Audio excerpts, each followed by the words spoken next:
3. Go. Go. I need the thumbs up, fool.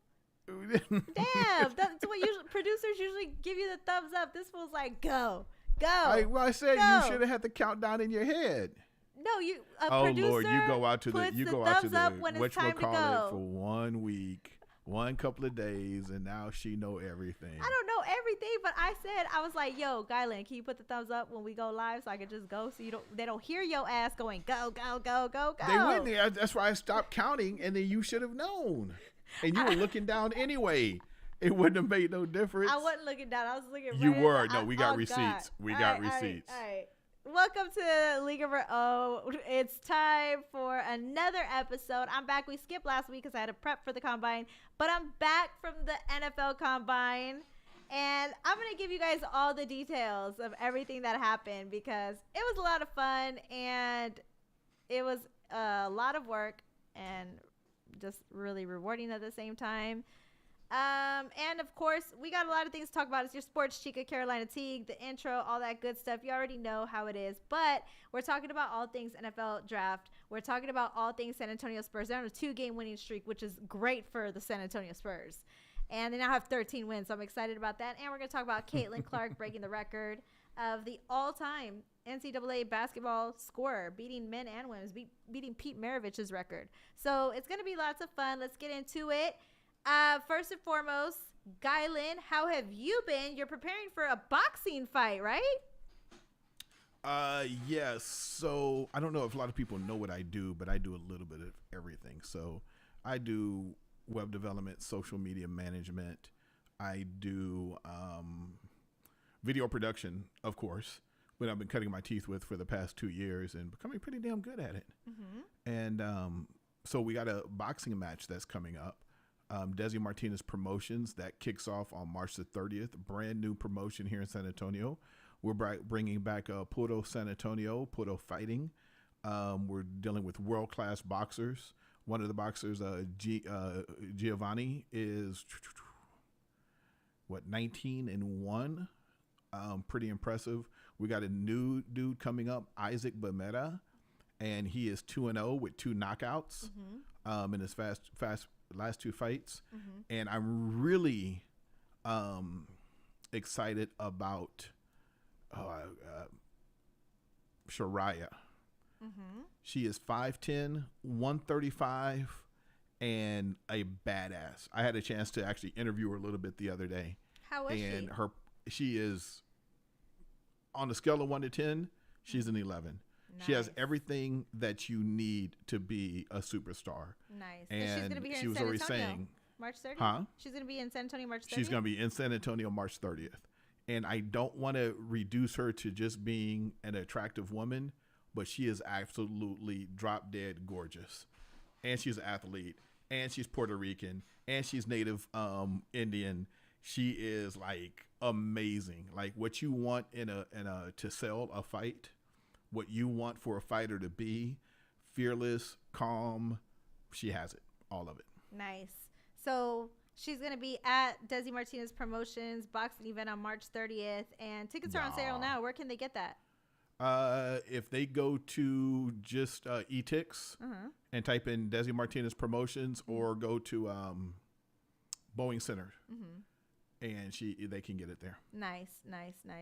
Well, I might be there, right? You more than likely, it's still the plan to have you there. The plan is it's to have just so me there, many you guys. moving parts. Yeah, there's I so many moving parts mm-hmm. for the first fight, and I really have to take a step back because, I mean, you know me. Yeah. But I see things so much different than everybody else. Mm-hmm.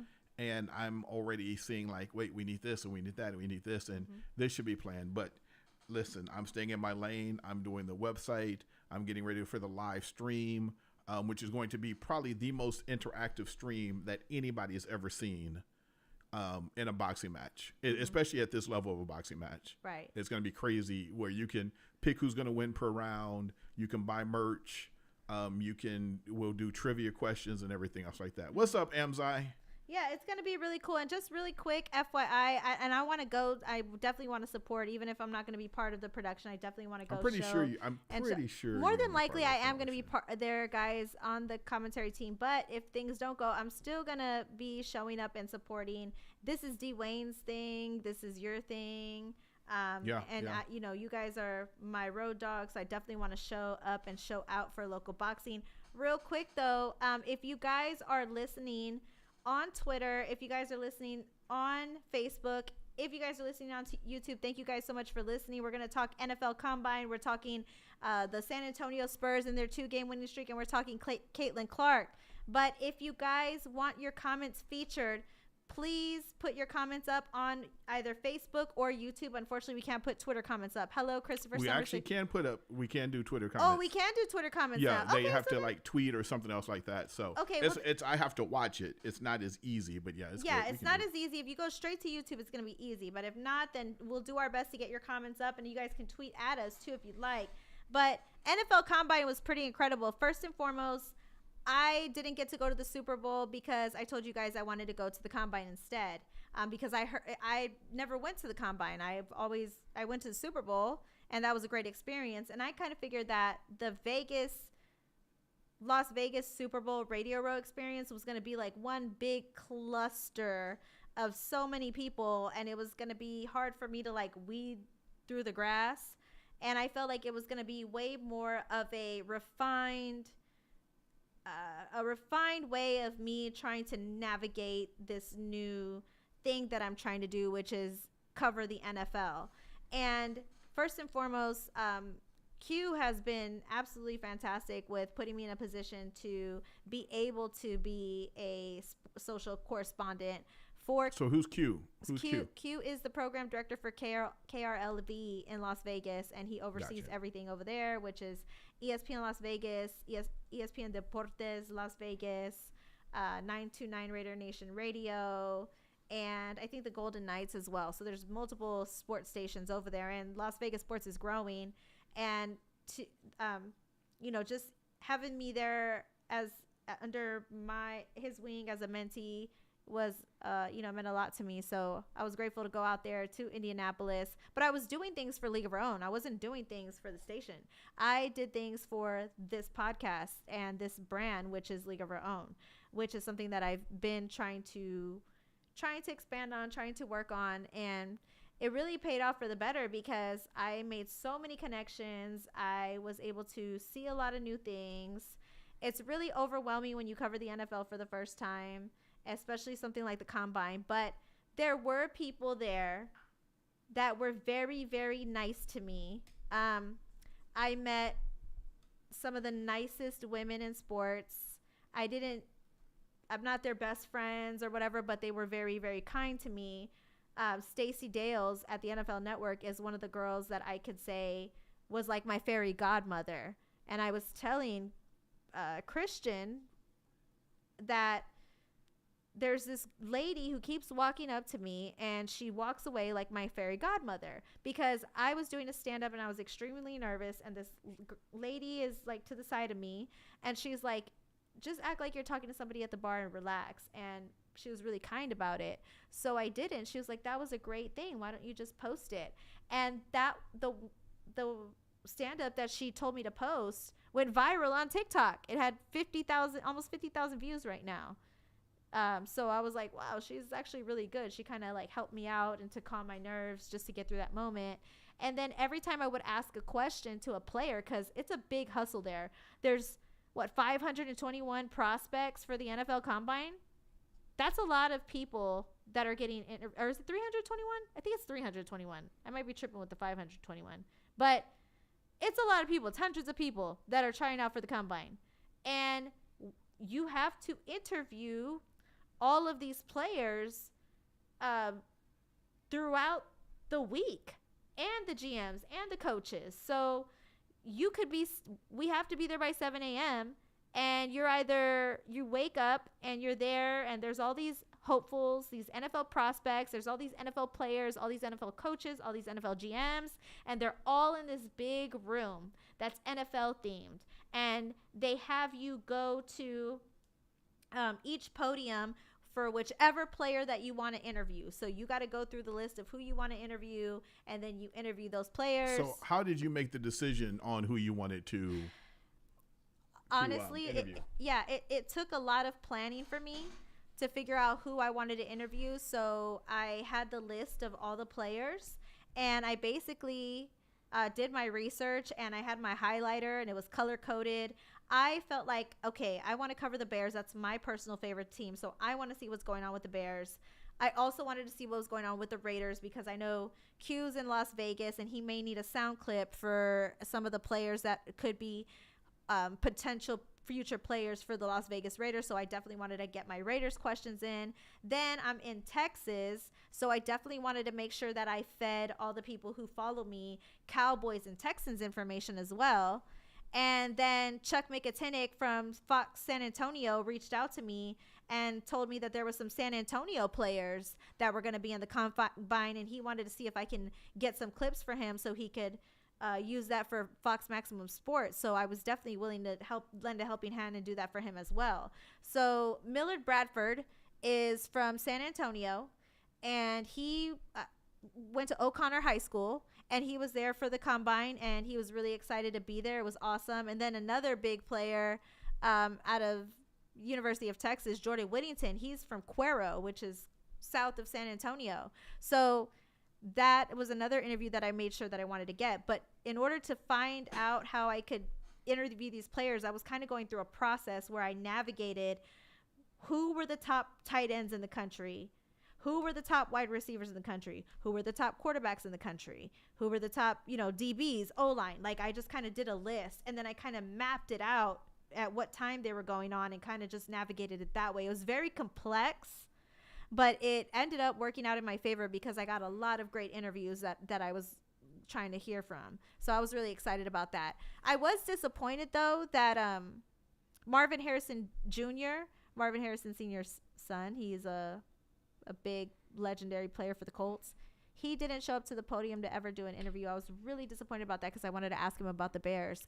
Did he run or anything? No, he didn't. He didn't participate in the combine at all. But these players, and that's what I wanted to talk about, a lot of these players in the NFL combine, such as Caleb Williams, he's projected to be the number one pick with whichever team has the number one pick. We don't know if the Bears are going to trade down. We don't know if they're going to go up. There's a lot of rumors about what's going to happen with Caleb Williams. He's a quarterback out of USC, but he didn't participate in the combine, but he definitely participated in the interviews.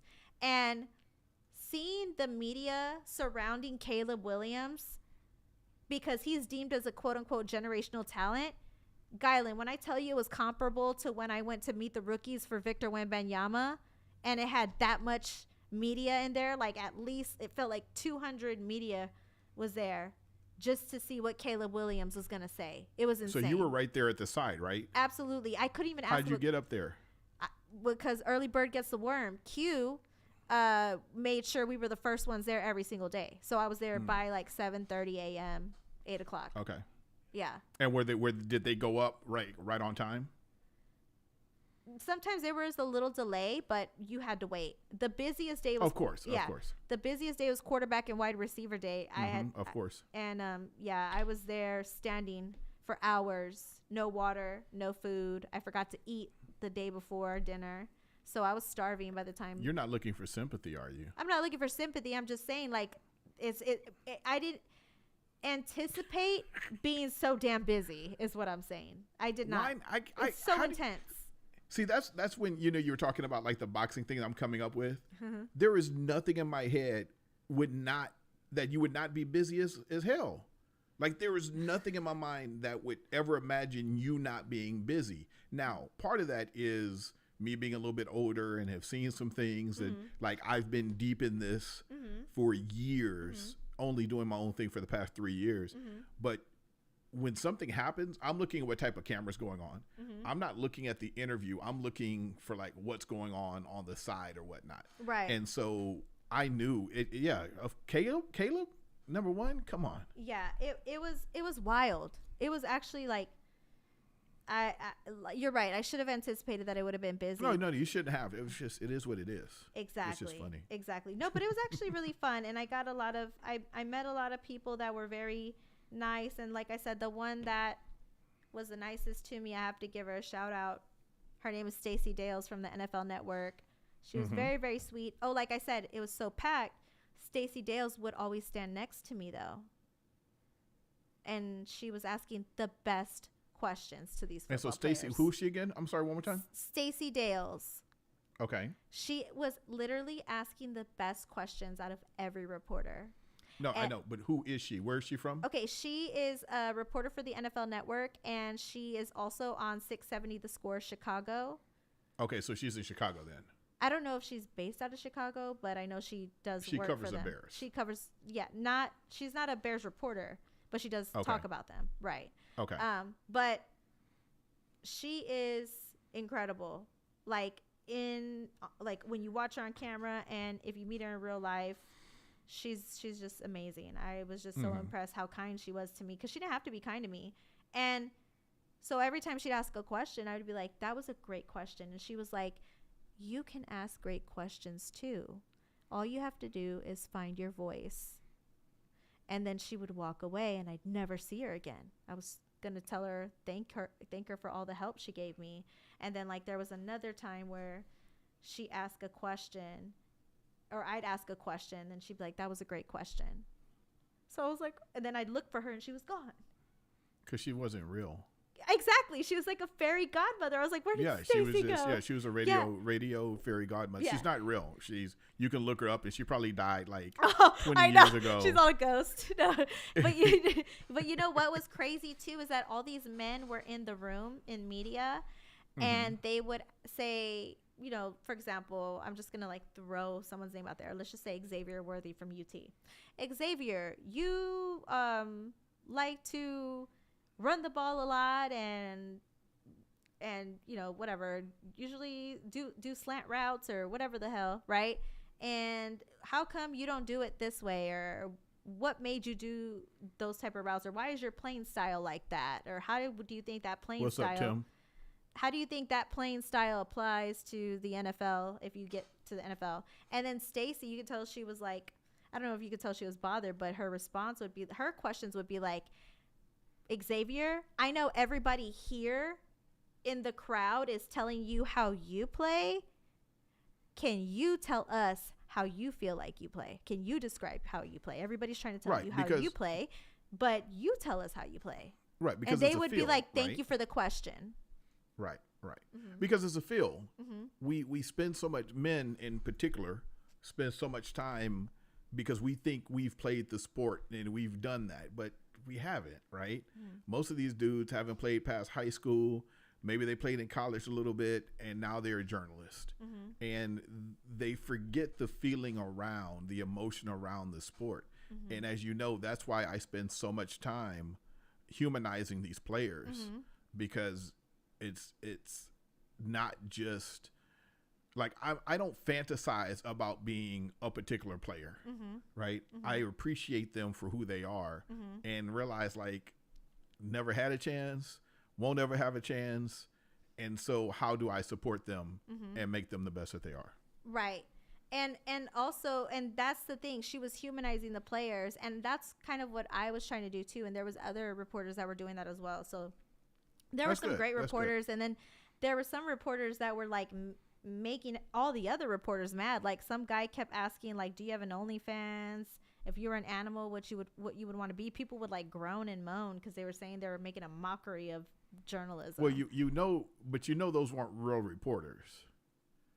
Yeah, those are social media stars. Sometimes those are people pulling pranks. Absolutely. They got media credentials and stuff like that. Yes, so. and the thing is, like, I think people like it's a fine line between like traditional journalism and then what's popping right now on TikTok. And I'm devil's advocate, and I'm just like, I get it. You guys think that it's a mockery of the craft, but the way media is going, that's what people like to see on social media. At the same time, I can see what they're coming from. You only have 15 minutes to get the most out of these players, and you're asking them these stupid questions. I'm okay with it, but there were people who were really bothered with it. And speaking of the combine, I got to go through like the winners and losers of the combine. Xavier Worthy broke a combine record, and he ran a 4.21, which was incredible. And he's from University of Texas. So University of Texas wide receivers had themselves a day. It was pretty great. Then you had Quinion Mitchell, the cornerback from Toledo, ran a 4.33, and he was the second fastest and the second strongest person in the combine for his particular position. My personal favorite people being up close and personal was Terrion Arnold out of Alabama. Like, that dude right there is incredible. He knows how to talk. He knows how to convey his message. He's well spoken. He's educated. Not to mention he's athletic as hell. And people were kind of criticizing how fast he ran his 40, but he did very, very good in the other skill tests as well. So, and he said, I might not be the most athletic person, but I do have fantastic leadership skills. The way that he spoke, I don't know if you guys saw my clip on TikTok or Instagram or Twitter, but his message on what it feels like to be at the combine was so inspiring. And I feel like Terrion Arnold is gonna get drafted. I feel like the Raiders should get Terrion Arnold if they, for some reason, don't get a quarterback. I want the Raiders to get Terrion Arnold because he just seems like a fantastic player. What position does he play? He's corner. Okay. He's a corner. And he's just amazing. And I feel like any team that Terrion Arnold's going to be on, he's going to add value to any team he's going to be on. So somebody get Terrion Arnold, please. And whoever is getting Terrion Arnold, they're going to be really, really lucky. That's my personal one of the winners. Where is he supposed to go in the draft?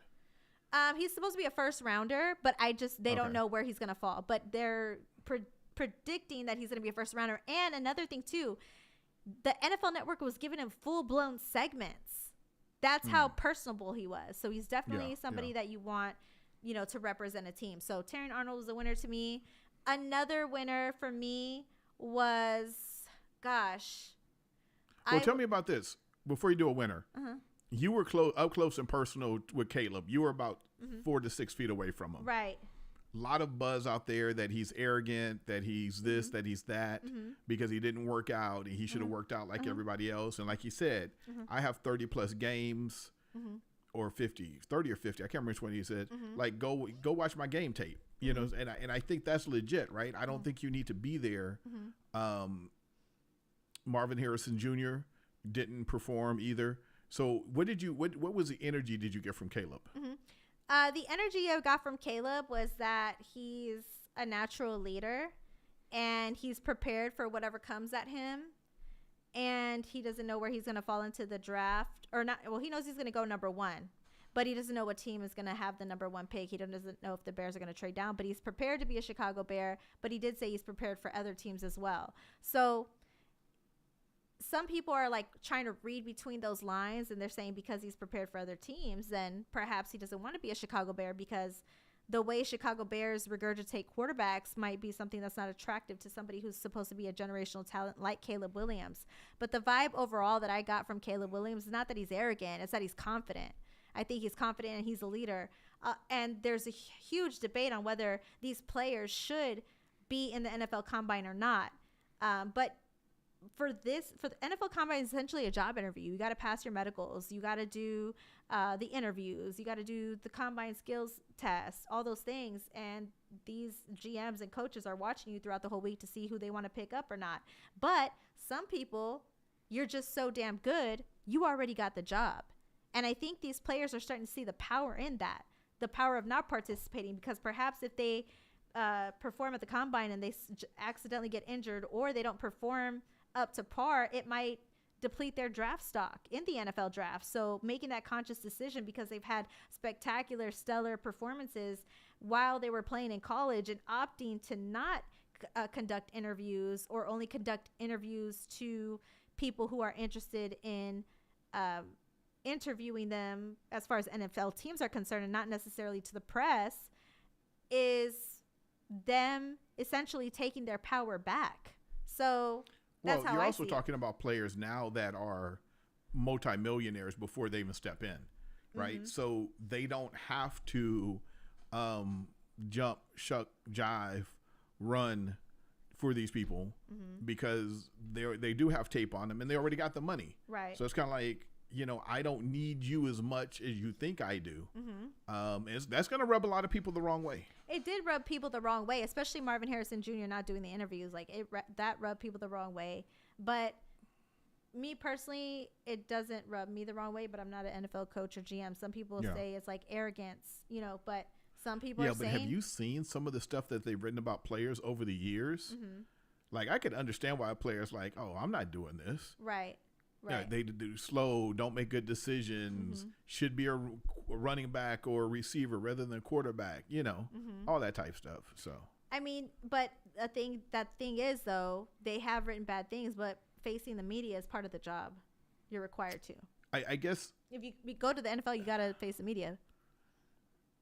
Yeah, and you're not going to like everything the media says. So that's why essentially they're trying to see how they don't filter these players. And that's part of the process. They don't filter what we can ask or what we can't ask because they're trying to see how they're going to handle everything that's thrown at them during the combine. I think from a purist standpoint, from a journalist standpoint, for somebody that's looking at it from your standpoint of going there, which I respect, I don't disagree. But I think that because some journalists are not and do not and choose not to humanize players, I think players are like, screw you. And I think they should, because I don't think you should be able to do and say anything to players and just be an asshole to them and expect for them to act a certain way. Right. Amzai says, with all due respect, cancel the NBA All-Star game and NFL Combine. I need to ask why. Why is that? Because it's boring? I'll tell you one of them. I don't want to bring that up. Why? Okay. I could see canceling the Combine, but that's a very personal reason. I just feel like, as far as, like, I see where you're coming from too. Like, yeah, of course, like, players don't want to face media where they're butt heads. And it's true. Some of the people there were asking really butthead questions. However, it's part of the job. And if you want to go to the NFL, I can see why they're doing that, because they want to see how you handle stuff like that. And yes, I agree with Walt. Players want to have fun interviews and not serious ones. Totally agree. But not everybody is like that. And I have to be fair when I say that, because that's how Walt rolls. I roll differently too, but some people are different. They don't have to give them exclusives, but they do have to face the media. And sometimes the media asks very, very tough questions. And the NFL is trying to assess if a player knows how to handle that. And that's what I'm assuming. That's why they do it there. That's what everybody told me. That's essentially why that's going on. Yeah. So, I hear you. And back to the winners. So, I think my personal favorite interviews and my personal people that I think were winners was everybody a part of the goddamn University of Texas at Austin. Every single player from UT at Austin that gave an interview was absolutely fantastic and personable and incredible and did a fantastic job. So I thought the University of Texas at Austin was the best team out there. Second was Georgia. Michigan had a lot of players out there too, but maybe I'm biased because I saw exactly how they were talking. They did a fantastic job, so I got to give kudos to Jordan Whittington, who did a great job, Adonai Mitchell, who did a great job, Xavier Worthy did a fantastic job too. Just so many players there at the University of Texas that knocked it out the park as far as their interviews are concerned, and they seem like they're a really tight-knit group. So, and they were all really happy for each other that they were all out there. Oh, and Christian Jones too, by the way. They all did great. So before we move to Caitlyn Clark. Oh, we're going to talk about Wemby. We got to talk about Wemby. I know, but we'll do Caitlyn and we'll do Wemby. Okay. I thought it was Caitlyn next. It don't matter. What were you saying? Right. So where were you when the dude ran the 4.21? I was on the plane going home.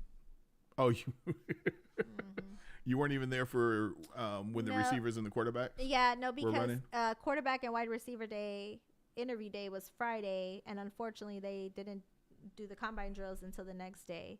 So I didn't see it happen live, but I did hear about it. I was really sad that I didn't get to see it live, but I did watch the drills, and it was fun. Cool. It was really cool. Overall, the experience was new. It was exciting. It was incredible. And I was mainly there to like talk to people, meet new people, and connect with new people, which I did. And I think that's what I wanted the most out of it. And I got what I wanted out of it. So I was really, really happy and just thankful for the experience. I felt really blessed to be there. And I felt like blessed to be there because it's not necessarily it's not easy to get in. Yeah, exactly. Yeah, it's not easy to exactly. get in. Oh, and by the way, remember I told you I felt like I didn't see anybody who looked like me in the room. Yeah. At all. There was like 200 reporters there plus, and well, you're only 5'1". Could you even see all the people that were there? Maybe not, but I didn't see any I didn't see anybody that looked like similar to me. So I think there needs to be more inclusivity. Dark hair. Short, dark hair, eyelashes. Mexicans. Yeah, with no Latinas. Yeah, Y'all could have like thrown gritos to each other, like over here. I know for sure. I know. So we were talking about it, like independent journalists there, that there needs to be more diversity and inclusivity there. Bougie Latina. Oh God, crazy Latinas. I think it's going to happen, right? I mean, if you're in soccer, you'd be one of many. Yeah. Boxing, you'd be one of a few. Major League Baseball, you'd probably be a little bit more one of a few. But, NFL is... So, I'll bring it up off the air because I know Amazon wants me to say it. I mean, a lot of people say that the NFL is a lot of mayonnaise. Like, you know what I'm saying? And, like, I took the mayonnaise and made an elote. Like, I don't know, it just ended up there. You were the corn. I was the corn of the cup. You were the corn. Yeah, exactly. So what's up with Caitlyn Clark? Caitlyn Clark broke a record. She broke the NCAA's highest scoring points ever in the history of NCAA basketball, beating Pete Maravich's record, which is absolutely freaking insane. Now, there's somebody that actually scored more points in the realm of basketball, but they were not brought into the NCAA. So the records don't count for the NCAA. So there is one woman that scored like 200 or 400 more points than her, or 1,000. It was kind of crazy. So it was just interesting. I saw there's somebody else out there. But yeah, and so that I think that's why they're so specific with how they're labeling her record. It's the NCAA's all-time scoring leader. So the lady doesn't count, but Caitlyn does. And she closed out her final season. People were criticizing her. They said she played an extra year to get that record. Who cares? Like, it's still like. So wait, was it 5 years or 4 years? I don't know. I didn't even give a shit, to be honest with you. I was well, just like, whatever. She listen. still broke the damn if it's record. 4 years. If it's 4 years, that's different than 5 years. That should be an asterisk. Do you think it should be an asterisk? Did Pete Maravich do it in 4 years or did he do it in 5 years? I mean, I don't know. Do you think that it because when NBA players beat the record, like LeBron beat, was it like MJ's scoring record? I can't remember. I think it was MJ's. Yeah, when he beat MJ's scoring Kareem Abdul-Jabbar. Yeah, Kareem Abdul, but also MJ's too. But when he beat those scoring records, he was considered to be in the NBA league much longer. Does that take away his record? Does it put an asterisk by him? No. So why should it put an asterisk by Caitlyn Clark if she plays one extra year? Because in college, you generally have 4 years unless you have an injury year. So if you play a fifth year, okay, so you say that Walt Chisholm said they only played 4. So if she played 4 years and she got the record, then great. Right. So my thing is, like, even if she did play, let's say she wanted to play 5, right? If she wanted to play 5, does it take away from everybody can score that many damn points? And like I said, if LeBron outplayed Joy a couple of years and not him, why is that not being taken away from LeBron? Well, because it's completely different. It's the longevity of a career in the NBA. If you can play at a high level in the NBA, then you're playing at a high level in the NBA. So that's not the same as playing an extra year in college. Most college athletes play 4 years. If you play a 5th year and you get a record, it's still a record, but you did it in 5 years. You didn't do it in 4 years. Well, she did it in 4. So Right, at the end which of the is day, cool. she did it in 4. And now she's declaring for the WNBA draft. Kudos to her. And it's pretty impressive that, and you know, when you go outside of LSU, I think there's a statue of Pete Maravich. They need to put a statue of Caitlyn Clark, goddammit, outside of Iowa. I don't know. How long did Pete Maravich take to get his statue? Right? It wasn't the next day. I didn't say the next day. I'm just saying eventually. Well, you said there needs to be a statue. There should be a statue. Eventually. There should be a statue. I mean, she kind of set the bar now for how What if somebody beats her in a year? You're right. Or 2 years? You're right. I think that, yeah, you're right. You're right. You never know. You should wait Just wait. We'll wait like how long? Like a decade? 2? I don't know. Yeah. I think we're the creature. I think we're a creature of the moment right now. Mm-hmm. And I'm not saying she's not great. I'm not saying she's not amazing. I'm saying there could be somebody that comes along that beats her quick. Mm-hmm. And if that happens, then good for them. But again, no shade to Caitlyn. Mm-hmm. She still hadn't won a championship, though. Yeah, that's true. Well, that's true. Right. Kudos to Caitlyn. She's definitely going to the WNBA. Let's talk about the Spurs. 2-game winning streak. Woo! Spurs got back in after the rodeo road trip and proceeded to have a wonderful team game against Oklahoma City Thunder and Chet Holmgren. And you were there, right? I was at the game. I was invited by Desi from Desi Martinez Promotions. We ate, we drank, talked a little bit of business, took my friend Joanne. We had a really nice time. Mm-hmm. Great seats, great time, mm-hmm. great hospitality. But the Spurs won. Mm-hmm. That was just amazing. Yeah, that's the best part when Spurs win, because they haven't had the best record this season. Right. Now they beat the Thunder and Chet Holmgren, which is a huge deal. And then they beat the Pacers. And the Pacers, well, I was there in Indianapolis. They had a 2-game they had a 2-game back-to-back with the New Orleans Pelicans, and they won one and they lost one. Who was this? The Pacers. So then they come face the Spurs after they face the Pelicans, and the Spurs beat them. But one thing that's interesting about these 2 wins is that Victor Wembanyama broke a record. He's the first rookie in league history to record consecutive games with 25-plus points, 10-plus rebounds, 5 or more assists, and 5-plus blocks. So, Caitlyn, let me ask you, do you think it's because Victor Wembanyama broke this record that nobody else has ever done, by the way? Is that the reason why the Spurs have had the 2-game winning streak? Because he's breaking these records right now. No, I don't think it has anything to do with him breaking the records. I think it has to do with his teammates coming to play. Mm-hmm. I think it has to do with them being on the road for a long time mm-hmm. and coming back to San Antonio and just really enjoying being home. Mm-hmm. They handed him the microphone after the win, and he said, "I love this shit." You know, so mm-hmm. this is not Tim Duncan. This is not David Robinson. Mm-hmm.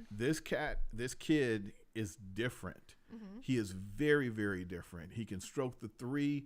Mm-hmm. And truth be told, I haven't paid a lot of attention to the Spurs over the past few years. Mm-hmm. I just don't like watching losing teams. Mm-hmm. A lot of people don't. I'm not a bandwagon jumper. I wear my Spurs hat all the time. Mm-hmm. I love the Spurs. But I'm just not going to spend money when they're going to lose. Mm-hmm. However, went to this game and they won, and I was just like, man. You're the good but luck. I saw Victor. I saw Devin Vassell. These guys, they have an opportunity. The fans have to step back and give them opportunity. But Wemby is just a different creature, man. Mm-hmm. And Chet came down, and when he blocked Chet Holmgren, mm-hmm. the Spurs could have won a championship as crazy as the crowd was. You know what? I was going to say, you might have brought the good luck to the San Antonio Spurs. Yeah, so Chris what has I a good told point. Desi is like, we should keep on coming to the game until they lose. Mm-hmm. So he has to bring us back to his suite. You should. I was gonna say Chris had a good comment up. Can you put that back up? I want to read that. It said something about. Hold on. Let me see it. Where's when you my get a little chance. comment thing? Where's my comment thing? He can't find it. So on a serious note, do we really see? No, is that the one? No, it was he said something about Guyland or something like that. I don't know. Oh no, they're winning. No, he said no, they're winning because they're sleeping in their own They're beds. sleeping in their own bed. Yeah, that's pretty much exactly what you just said. And yeah, they're happy to be home. And did you have a fun time overall? Oh, an amazing time. I mean, Nice. suite level seats, great parking. When I say great parking, I mean great parking. Nice. We were 20 feet from the entrance. I'm sorry, Damn. 20 spaces from the entry. Damn. Yeah, the parking was amazing. Yeah, this is beer in the refrigerator, pizza, hamburgers, dessert tray, carrot cake that was off the chain. Oh, I Yeah, love it carrot was a good cake. time. I forgot about carrot cake. It I forgot about carrot cake. was a really, really good time. Walt But says, are we still trying to overall, fire pop? No, we ain't trying to fire pop. Everybody over that. I don't know if we're over firing Pop, man. I never wanted to fire pop. I just said he would have been fired by now had he been any other. Yeah, I'm coach. not trying to fire him. I'm not trying, we got to trust the process. Oh, We just God. have to trust the process. Now, next year, if they suck again, we got to start talking. There's no reason why they should suck next year. Well, there was a regression, and Pop said in October that since Wemby was coming in, we could expect more wins. But then they decided to put Jeremy Sohan at the point guard position, and everybody says that shift caused the San Antonio Spurs to just do a downhill spiral because that shouldn't be what Jeremy should be doing. Blah, blah, blah. Moving fast forward, now we're at this point where the Spurs don't have a better record than they did last year. Right? So I can see why people are frustrated because you should see a progression and not a regression. But so if this is an experimental year, perhaps then, okay, I could see why people, would want to continue to trust the process. But you're right. Next year, after this experimental phase, is what it seems like the Spurs are going through. They're experimenting with players in different positions, experimenting with players in different rotations. If it doesn't go better next year, then we really have to put the flashlight on the upper management at that point. But we really can't say anything until we get to that point. I don't think we realize that Wemby is a teenager. Mm-hmm. And I think Pop is playing it very, very cool. Mm-hmm.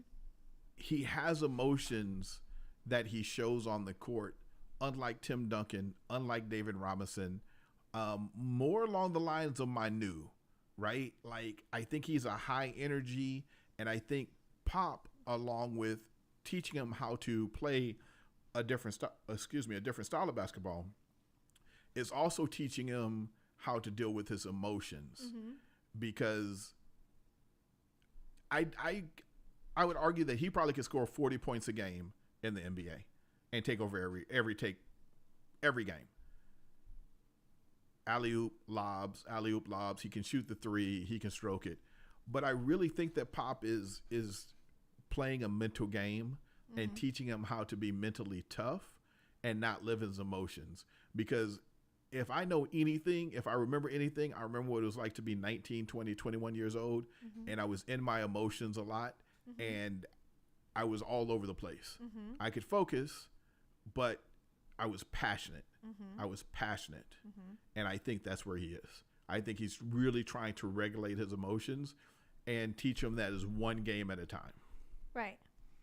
Yeah, absolutely. I mean, there's a process that Pop does, and some people are frustrated with it. Some people are not. At the end of the day, Wemby is having a spectacular year, and I have zero doubt in my mind he should be Rookie of the Year, which is why I put a poll There's no up. should be. If he's not Rookie of the Year, Something's up. it's the biggest travesty in the world. Chet Holmgren is good, But he lost. so Wemby. you don't remember Clyde the Glide Drexler. You had Jordan and you had Drexler. Drexler was very, very good. Jordan was great. Wemby is great. Holmgren is good. Mm-hmm.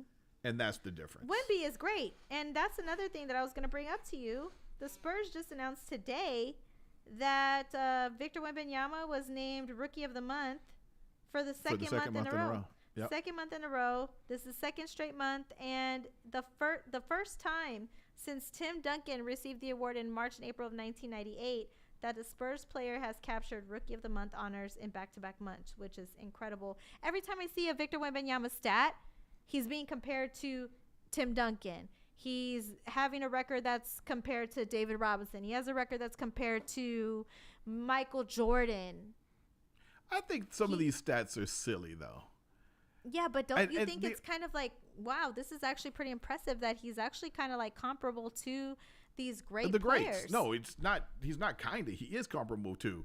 But it's funny because like there's never been a stat line where he's done this, this, and this, and 3 steals, right? Like I don't think Wembanyama's thinking like, oh, I need 3 steals to make this stat line that nobody's ever seen before, right? Oh, I don't think he's doing that at all.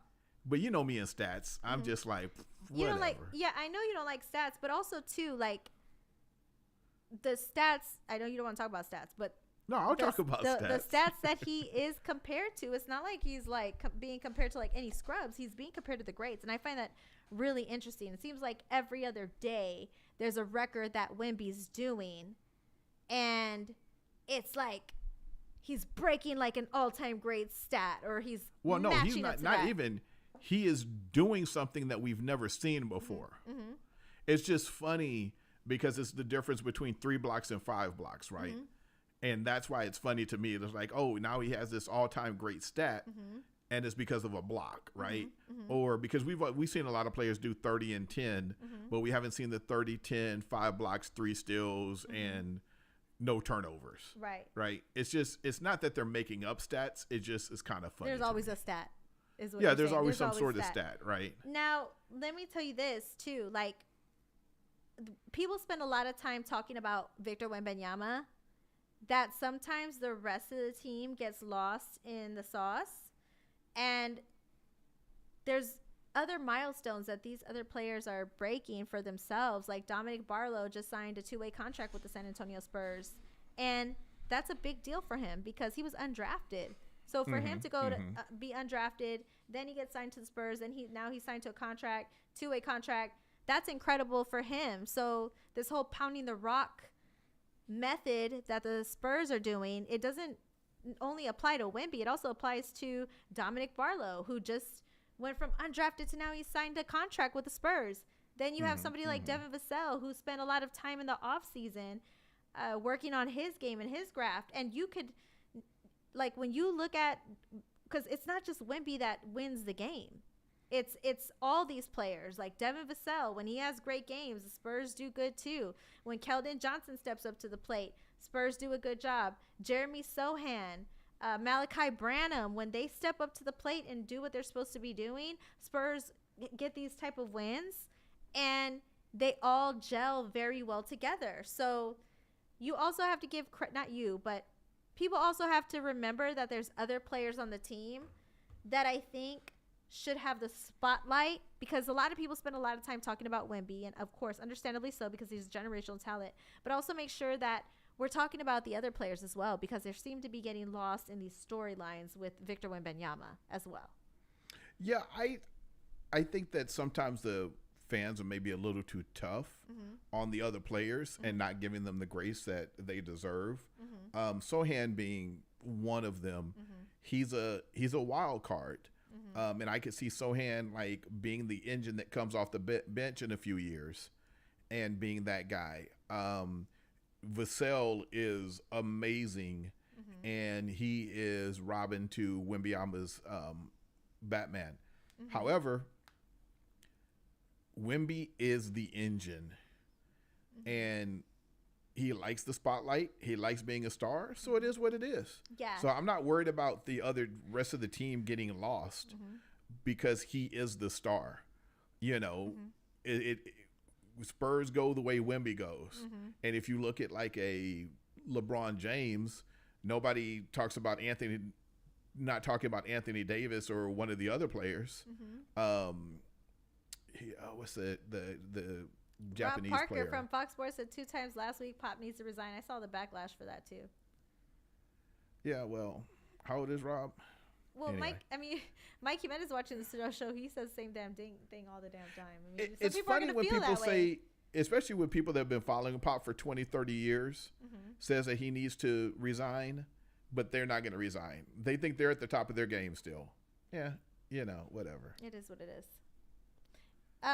Speaking of generational talents, back to Caleb Williams before I wrap up the show. Everybody's saying, what are the Bears going to do with the number 1 pick? Are they going to keep Caleb Williams and stay at number 1, or are they going to trade away that number 1 pick for some draft stock and move down and get Marvin Harrison Jr.? Basically, from a lot of insiders at the NFL Combine who cover the team heavily were saying that Caleb Williams to the Bears is pretty much a done deal. I'm the only one who probably disagrees with that. I truly believe. There's a lot of people. Yeah, because he's a generational talent. I'm the only one who's holding on to hope that the Chicago Bears build off of Justin Fields and they keep DJ Moore, and draft Marvin Harrison Jr. as a wide receiver, because I feel like Ryan Poles, the general manager, is all about chemistry. And if you're all about chemistry and that's what you say you're all about, then why not keep Marvin Harrison Jr. with DJ Moore? They went to high school together. They played track together. They get along really well. DJ Moore has come out and he said, I want Marvin Harrison Jr. on the team. Justin Fields played for Ohio State. They didn't play on the same team, but they probably are familiar with the same type of offenses ran with Ohio State.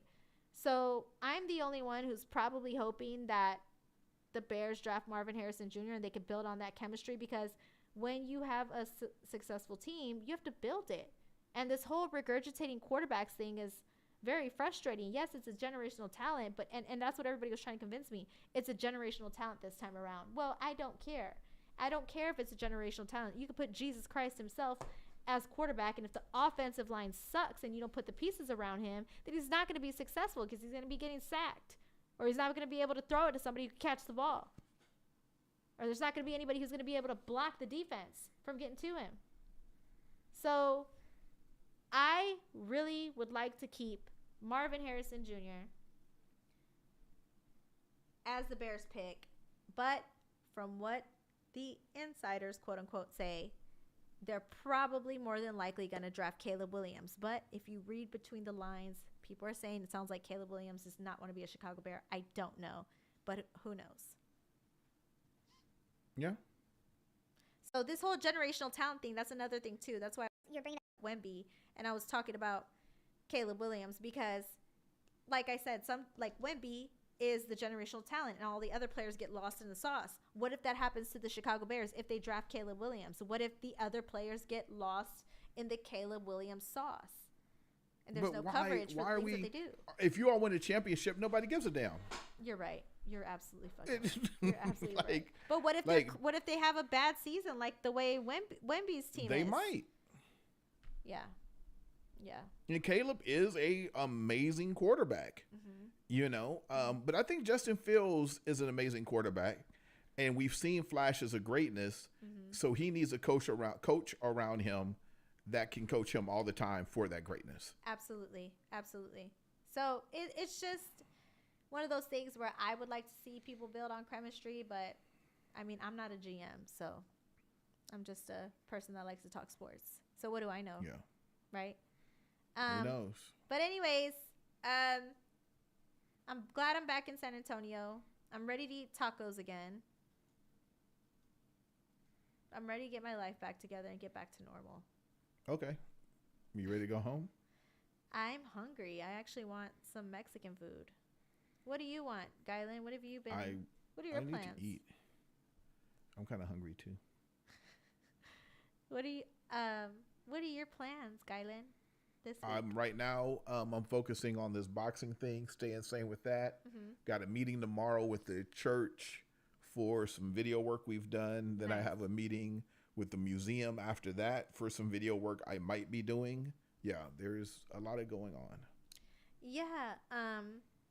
Amzai said, let's get me to 500. Yay. I think I'm like 30 people away from 500. So if you haven't subscribed to my YouTube, subscribe. And then I can get monetized. So you're right. I totally forgot. Amzai, I'm close. But that sounds like a productive week. I think a lot of people misconstrue what you do. Well, I think nobody knows what I do. Nobody really knows what you do, but you do a lot. And yep. And the pretty podcast, damn good at most of it. Like the podcast essentially is secondary. Like doing this podcast is essentially secondary to the other stuff you're doing. 100%. Yeah. Absolutely. So people are wondering, where's, Caitlyn been? Caitlyn is behind the scenes making money, which is the best part of it. And that's why I feel really blessed that you're my producer. And I'm glad you're back, by the way. And I'm glad to see you again because I have a producer who is doing so much crap and doing a spectacular job on it and working behind the scenes what seems like 24/7. You're always so busy now every time I talk to you that I feel really special that you still come here every Monday and you do the podcast. It means a lot to me. Oh, thank you. Just remember when you get big not to leave me in the doldrums of podcast world by myself. No, why would I do that? Because you go anyway. Well, if I move to let's say I move to Vegas and get a full-time job over there. I still can remote. So then we got to talk to Q about why it makes more sense to let me remote produce your show in San Antonio. So just real quick. So I stay in San Antonio or I would have to go to Vegas? Ooh, no, you could stay in San Antonio. But I'd rather you go to Vegas, to be honest. Yeah, I need to get the fuck out of here. I love San Antonio. No, I wouldn't go that far. And I was saying, I want to say that not because I hate San Antonio. I love San Antonio, but I feel like I want to show my diversity. Yeah. Yeah, I can see that. But, or I could stay here and build on the podcast. I'm almost at 500 subscribers. Everybody else can go to hell if I get to 500. You already know. I'm 20 away from according to Amazon. You already know what you know my thoughts. I know. That's what I'm saying. I'm ready to wrap this up. Let's do it. Because, we have these segments. We could just break up and just put it out there. Yeah. You been into any crime shows? One last thing. You been into any shows? Anything? Shows. You know what? I zone out on Law and Order. Dun dun. That one? That's it. I Special Victims Unit. Nice. I zone out on Law and Order. TV is one of them things, man. Okay, so listen. So Anthony Beck, you just said get her to 1,000 followers, not just 500. However, homie, you are on Facebook. We need you on YouTube. We need you on YouTube. He can watch it wherever he'd like. As long as he's subscribed, that's all that matters. If he subscribed. But no, because you still even if you get 1,000 subscribers, you still need 3,000 first level and then 4,000 second level to get monetized. Oh, it's so hard to keep up with this shit. You don't get monetized by just 1,000. You have to have 3,000 watch hours and first level 4,000 for second one. Somebody brought up Russell Wilson. I don't know who it was because the comment was up and it just disappeared before I could get the name. But whoever brought that up, kudos to you because I totally forgot the Broncos cut Russell Wilson and they're taking an $85 million dead money hit. But everybody knew that was going to happen. The writing was on the wall a couple months ago. Can the Broncos trade up for the number one pick? You know what? People were talking Broncos. Then he's really going to be in purgatory because from what I hear, the Broncos organization is a cluster hell of an organization. I mean, I know the Bears are bad. Oh, the Broncos met with Caleb Williams at the Combine. Yep, they did. Yep. So who knows? They might be able to trade for Russell Wilson. I mean, not Russell. We shall see. Yeah. Trade. I'm sorry. Get Caleb Williams. Sorry. Trade for Russell Wilson. But they Damn, it's going to be 91 degrees tomorrow. Oh, my God. Oh, and then, of course, Amzai is going to sponsor a giveaway. Yay. Thank you, Amzai. Amzai got your camera. I'm not going to say where it's at. It's in an HEB bag. It's in an HEB bag, though. So you'll see an HEB bag. I'm not going to say where it's at, but you probably already know. But there's an HEB bag. When you see the HEB bag, that's your camera. I was going to say, I always want to plug the other shows on the VodPod Media Network. Amzai is one of them. Great show. It's called The Sam Pluto Show. way more popular than my show, and he does an incredible job. So go subscribe to the Amzai show, the San Pluto show, and I will see y'all next week. I'm kind of tired and jet lagged from all the crap going on out there. I went to Giordano's, great pizza spot, but I'm ready to get back to my real life and just be with my family. Fun. And get my friend back. I want Caitlyn to call me more often. She's gonna miss me for about another week, and then I'm gonna be on her damn nerves. I miss Caitlyn. He did not call me at all while I was at the combine, which was like First of all, I insane. texted you. I did text you to make sure everything was okay. I knew you were gonna be busy. I knew you were gonna be hobnobbing and rubbing elbows with people. So our goal for next year, if for some reason you're still here, is Super Bowl. Oh yeah. Definitely.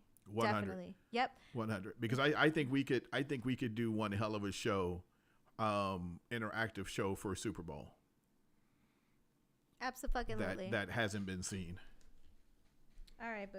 I'm letting you. All right. I'm letting everybody go. Bye, guys. Love y'all. 20 subscribers away from 500. Subscribe, guys. Bye.